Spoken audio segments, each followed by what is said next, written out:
Radio Kantipur, radio राष्ट्रको। राजनैतिक दलहरू कानूनले बाँधिन नसक्ने भएकाले जतिसुकै कसीकसाउ गरे पनि फुट्ने सम्भावना कायम रहने प्रधानमन्त्री ओलीको भनाई। सरकारले ल्याएका अध्यादेशबारे धारणा बनाउन प्रतिपक्षी दलहरूको बैठक जारी। नेपालमा कम्युनिस्ट पार्टी स्थापना भएको 70 वर्ष पुरा। विश्वसनीयतामाथि प्रश्न उठिरहेका बेला भारतमा 2 दिनका लागि र्यापिड टेस्टिङ किटको परीक्षणमा प्रतिबन्ध। संक्रमण फैलिएको भन्दै चीन सरकार विरुद्ध अमेरिकामा मुद्दा दायर। र कोरोनाको उद्गम स्थल चीनमा राष्ट्रिय फुटबल टोलीले आगामी महिनाबाट प्रशिक्षण सुरु गर्ने। महिला युरो कप फुटबल 1 वर्षपछि सर्यो। नमस्कार, कान्तिपुर डायरीबाट साथी प्रकाश अनि तेजेन्द्रको समाचार अब विस्तारमा। प्रधानमन्त्री तथा नेकपाका अध्यक्ष केपी शर्मा ओलीले पार्टीहरू कानूनले बाँधिन नसक्ने बताउनु भएको छ। नेताहरूको मन मिलेमा राजनैतिक दलहरू एकताबद्ध भएर जाने र मन नमिले जति कसीकसाउ गरे पनि फुट्ने प्रधानमन्त्री ओलीको भनाइ थियो। प्रधानमन्त्री निवास बालवाटारमा आज बसेको पहिलो चरणमा सुदूरपश्चिम प्रदेशका संघीय संसदमा प्रतिनिधित्व गर्ने सांसदहरूसँगको छलफलमा प्रधानमन्त्री ओलीले राजनैतिक दल र संवैधानिक परिषद सम्बन्धी अध्यादेश ल्याउनुको औचित्य प्रस्ट्याउने प्रयास गर्नु भएको थियो। छलफल बिहान 11 बजेदेखि 1 बजेसम्म भएको थियो। छलफलका क्रममा सांसद भीम रावलले अध्यादेशबारे आपत्ति जनाउँदै दुवै अध्यादेशबारे पार्टीमा गम्भीर छलफल हुनुपर्ने माग गर्नुभयो। अहिलेको परिस्थितिमा सरकारले अध्यादेश ल्याएर गल्ती गरेको उहाँको भनाइ थियो। जवाफमा प्रधानमन्त्री ओलीले राजनीति गर्ने नगर्ने व्यक्तिको स्वतन्त्रताको कुरा भएकाले कानूनले बाँध्न नहुने बताउनु भयो। नेकपालाई लक्षित गरेर अध्यादेश नल्याइएको प्रश्न पार्दै प्रधानमन्त्रीले अहिलेको आवश्यकता र व्यक्तिगत स्वतन्त्रताका लागि अध्यादेश ल्याइएको बताउनु भएको सांसद झपट रावलले जानकारी दिनुभयो। अध्यादेश दल लक्षित नभएको ओलीको भनाइ थियो। प्रमुख प्रतिपक्षी कांग्रेसका कारण संवैधानिक परिषद सम्बन्धी अध्यादेश ल्याएको दावी गर्दै प्रधानमन्त्री ओलीले लामो समयदेखि संवैधानिक अंगहरू रिक्त रहेकाले सजिलोसँग नियुक्तिका लागि कानूनी व्यवस्था गर्नका लागि अध्यादेश ल्याइएको बताउनुभयो। झण्डै 2/3 सरकार हुँदा पनि 2 वर्षसम्म संवैधानिक निकाय रिक्त रहेको भन्दै प्रधानमन्त्री ओलीले प्रतिपक्षले काम गर्न नदिएको र कोरम नपुग्दा अल्झाएर राखेकाले अध्यादेश मार्फत नियुक्ति सहज बनाउन खोजिएको प्रष्टीकरण दिनुभएको सांसद नरबहादुर धामीले बताउनुभयो। बैठकमा उपस्थित भए पनि अर्का अध्यक्ष पुष्पकमल दाहालले भने कोहीसँग छलफल गर्नु भएन। प्रधानमन्त्री ओलीले आजै राष्ट्रिय सभामा प्रतिनिधित्व गर्ने नेकपा सांसदसँग छलफल गर्नु भएको छ भने अहिले 4 बजेपछि प्रदेश 5 का सांसदसँग छलफल गर्ने तयारी छ। सरकारले राजनीतिक दल र संवैधानिक परिषदको कार्यविधि सम्बन्धी 2 फरक अध्यादेश ल्याएपछि साझा धारणा बनाउन प्रतिपक्षी दलहरूको बैठक अहिले बसिरहेको छ। ललितपुरको सानेपा स्थित नेपाली कांग्रेसको मुख्यालयमा जारी बैठकमा समाजवादी पार्टी, राजपा, राप्रपा लगायत दलहरूको सहभागिता छ। अध्यादेशले मुलुकमा पुनः राजनीतिक अस्थिरता निम्त्याउने भन्दै फिर्ताको माग गरेको कांग्रेसले आज विपक्षी दलको बैठक बोलाएको हो। कांग्रेस प्रवक्ता विश्वप्रकाश शर्माले कोरोना संक्रमण र नियन्त्रणका लागि सरकारको पहल लगायत विषयमा बैठकमा छलफल भइरहेको जानकारी दिनुभयो। राजनीतिक दलसहित मुलुकका हरेक आन्दोलनमा साथ दिने संघ संस्था, नागरिक समाज र जनतालाई सरकारले ल्याएको अध्यादेशको विपक्षमा उभिन आह्वान गरेको कांग्रेसले संसद अधिवेशन बोलाउन सरकारलाई दबाब दिने तयारी पनि गरेको छ। प्रधानमन्त्री केपी शर्मा ओलीले नेपाल भारत सीमा क्षेत्रमा अड्किएका नेपालीलाई स्वदेश ल्याउने बारे तयारी भइरहेको बताउनु भएको छ। सुदूरपश्चिमबाट संघीय संसदमा प्रतिनिधित्व गर्ने नेकपा सांसदहरूसँगको छलफलमा उहाँले प्रक्रिया पूरा गरेर सुरक्षित ढंगले स्वदेश ल्याउने उल्लेख गर्नुभयो। नेपाल ल्याएर क्वारेन्टिनमा राख्ने र स्वास्थ्य परीक्षण लगायतको व्यवस्था स्थानीय प्रशासनले गर्ने गरी तयारी भइरहेको प्रधानमन्त्रीको भनाइ थियो।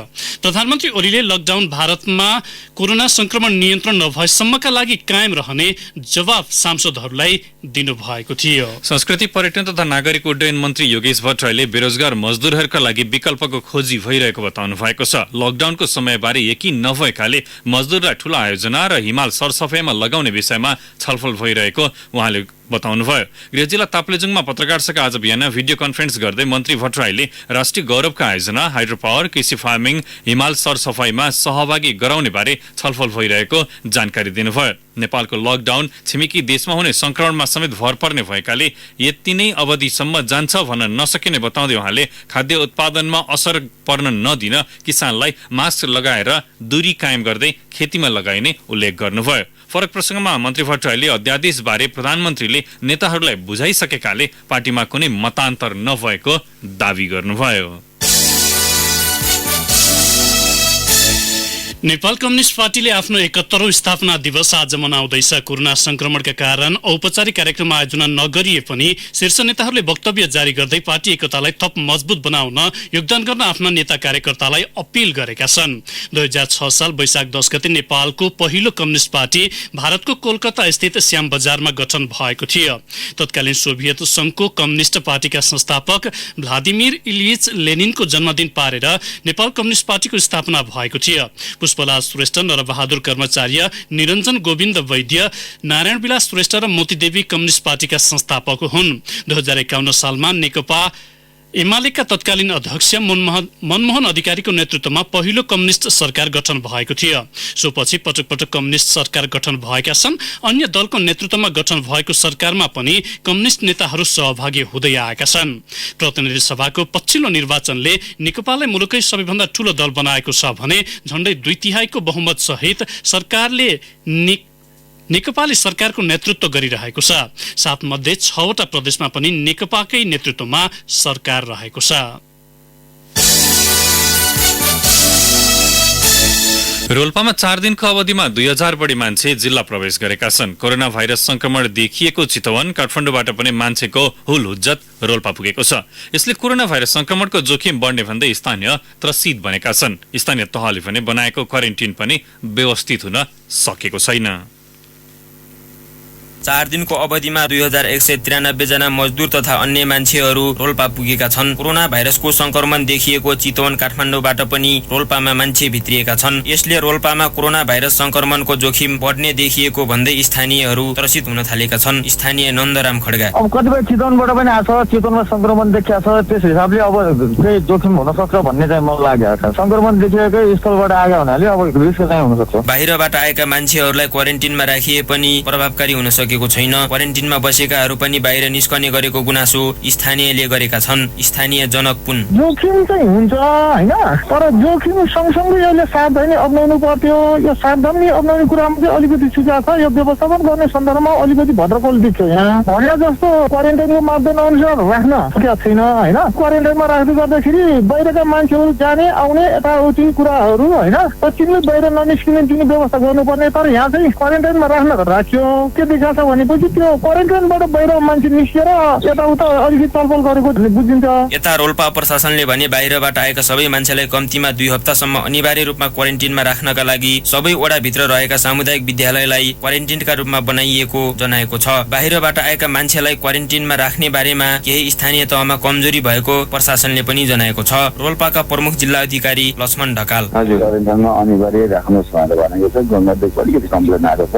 कस्तो भयो यो सबै जिल्लाभरि पुग्न पनि सकिएन। अनि अब मान्छेको भित्र गाउँको एकताल देखियो, तर त्यहाँ प्रहरीलाई होइन जनप्रतिनिधिहरूलाई कडी-कडा गर्न भनेको छ। कम्तीमा 2 हप्तासम्म क्वारेन्टिनमा राख्ने र कुनै लक्षण देखिएमा अस्पतालको आइसोलेसनमा राखिने डाक्टरहरू बताउँछन्। कुनै शंका लागेमा नजिकैको स्वास्थ्यकर्मीबाट ज्वरो मापन गर्ने र त्यस्तो कुनै पनि लक्षण देखा परेमा अस्पतालमा रेफर गरिनेछ। 14 दिन क्वारेन्टिनमा बस्दा कुनै लक्षण देखा नपरे पनि र्यापिड टेस्ट गरेर त्यसको रिपोर्टको आधारमा मात्र घर जान दिइने अस्पतालले जनाएको छ। रोल्पा अस्पतालका डाक्टर अनिल केसी, जुनसुकै ठाउँबाट आयो भने अनिवार्य रूपमा 14 दिन चाहिँ क्वारेन्टाइनमै राख्ने। होम क्वारेन्टाइन भने कि क्वारेन्टाइनमै बनाएर हरेक पालिका स्तरमा क्वारेन्टाइन बनाएर क्वारेन्टाइनमै राख्ने। 14 दिनभित्र लक्षण देखियो भने त्यो बेला अस्पतालमा ल्याएर आइसोलेसनमा राख्ने। लक्षण देखिएन भने चाहिँ 14 दिन कम्प्लिट भइसकेपछि त्यसको र्यापिड डायग्नोस्टिक टेस्ट आरडिटी गरेर आरडिटीमा रिजल्ट कस्तो हुन्छ त्यसपछि मात्रै घर पठाउने भन्ने निर्देशन छ। यसअघि विभिन्न देश र बाहिरी जिल्लाबाट रोल्पा आएका 266 जनालाई क्वारेन्टिनमा राखेको जिल्ला प्रशासन कार्यालय रोल्पाले जनाएको छ। रेडियो कान्तिपुरका लागि पहलमान घरती, रोल्पा। भारतमा कोभिड-19बाट संक्रमित 16 नेपाली मध्ये 7 जना उपचारपछि निको भएका छन्। बाँकीको अवस्था पनि सामान्य छ। भारतमा संक्रमित नेपाली मध्ये सबैभन्दा बढी महाराष्ट्रमा छन्। मुम्बईको गिरगाउँ चौपाटीमा बस्दै आएको अछामका एक नेपाली परिवारका 8 सदस्यमा कोरोना भाइरस पुष्टि भएको थियो। संक्रमित मध्ये 4 जना उपचारपछि डिस्चार्ज भइसकेका छन्। त्यसैगरी दक्षिणी भारतीय राज्य बेंगलोरमा बस्ने एक नेपाली दम्पति पनि उपचारपछि निको भइसकेका छन्। तर केही दिन अघि मात्र संक्रमण देखिएका उनीहरूको 10 वर्षीय छोराको भने बेंगलोरको भिक्टोरिया अस्पतालमा उपचार भइरहेको छ। सुदूरपश्चिम बझाङको चैनपुरका स्थायी घर भएका सो परिवार कामको सिलसिलामा भारतमा बस्दै आएका छन्। यस्तै भारतका विभिन्न स्थानमा भएका इस्लामिक भेलाका सहभागी 65 वर्षीय एक नेपाली पनि उपचारपछि ठिक भएका छन्। उत्तर प्रदेशको बागपत खेखडा पुगेका नेपाली मध्ये 4 जना संक्रमितको भने उत्तर प्रदेशको मेरठ स्थित स्थानीय अस्पतालमा उपचार भइरहेको छ। कान्तिपुर डायरीमा अब ब्रेकको पालो। अब अन्तर्राष्ट्रिय प्रसङ्ग। भारतमा 2 दिनका लागि ऱ्यापिड टेस्टिङ किटबाट परीक्षण रोकिने भएको छ। ऱ्यापिड टेस्टिङ किटको विश्वसनीयतामाथि प्रश्न उठिरहेका बेला Indian council for medical research ICMR-ले 2 दिनका लागि ऱ्यापिड टेस्टिङ किटको प्रयोग नगर्न सबै राज्यहरूलाई निर्देशन दिएको हो। केही ठाउँमा ऱ्यापिड टेस्टिङ किटबाट गरिएको परीक्षणको नतिजा सही नदेखिएको र धेरै गुनासो आएपछि ICMR-ले 2 दिनका लागि किटको प्रयोग नगर्न भनेको छ। उसका अनुसार ती किटको पुनः परीक्षण हुने र त्यसमा कुनै खराबी नदेखिए मात्रै 2 दिनपछि प्रयोगको अनुमति दिइनेछ। अमेरिकाको मिजौरी प्रान्तले कोरोना संक्रमण फैलिनुमा जिम्मेवार रहेको भन्दै चीन सरकार विरुद्ध मुद्दा दायर गरेको छ। कोरोना महामारीलाई लिएर चीनमाथि आरोप लागिरहँदा मिजौरीले सो मुद्दा दायर गरेको हो। अमेरिकी राष्ट्रपति डोनाल्ड ट्रम्पले पनि महामारी फैलिनुको जिम्मा चीनले लिनुपर्ने बताउँदै आउनु भएको छ। कोभिड-19 रोकथाम गर्न नसकेको भन्दै अमेरिकाको मिजौरी राज्यले चीन सरकार विरुद्ध मुद्दा दायर गरेको हो। मिजौरीका महान्यायाधिवक्ता एरिक स्मिथले अमेरिकी संघीय अदालतमा दायर गरेको मुद्दामा भाइरस फैलन नदिन चीनले केही नगरेको आरोप लगाइएको छ। कोरोना भाइरसकै कारण मिजौरीवासीले अरबौं डलरको क्षति बेहोरेको समेत उहाँको दाबी छ।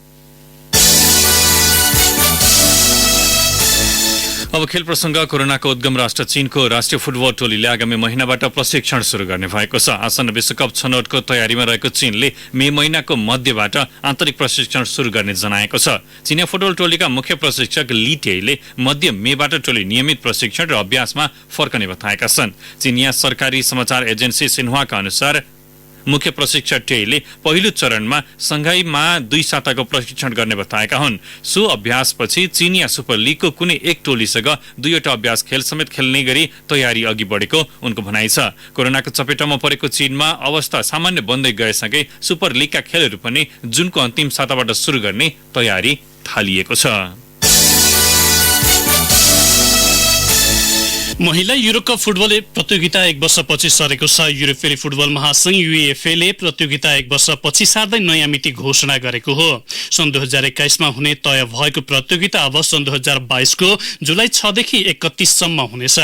प्रतियोगिताको छनौटका खेलहरू प्रभावित भएसँगै UEFA प्रतियोगिताको मिति 1 वर्षपछि धकेलेको हो।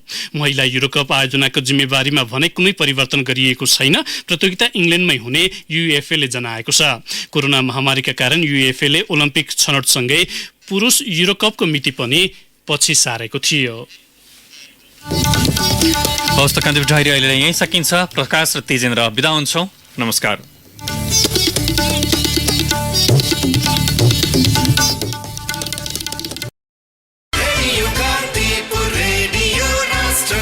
सूचना र मनोरञ्जनको संवाहक रेडियो राष्ट्रको रेडियो कान्तिपुर।